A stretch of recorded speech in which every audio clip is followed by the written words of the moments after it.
Ένα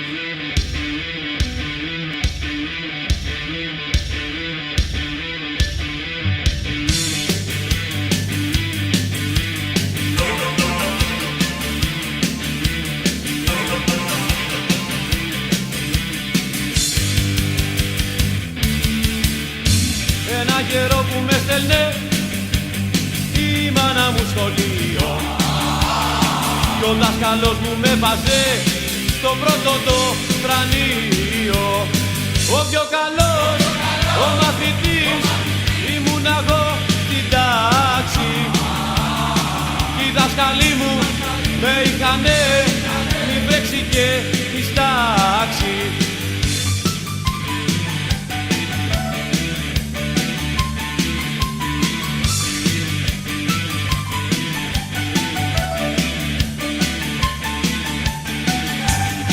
Πάντοτε στο τετράδιο βαθμό έπαιρνα 10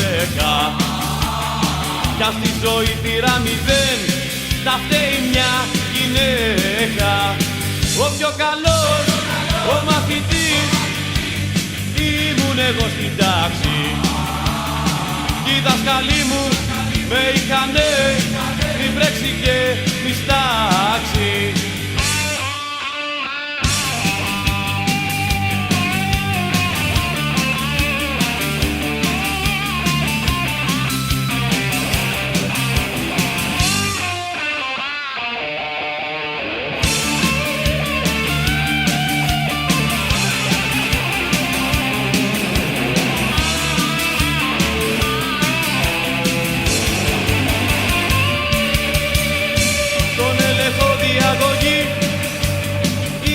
Κοσμιωτάτη.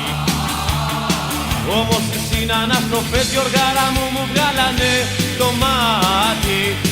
Ο πιο καλός, ο μαθητής ήμουν εγώ στην τάξη κι οι δάσκαλοι μου με είχανε μη βρέξει και μη στάξει.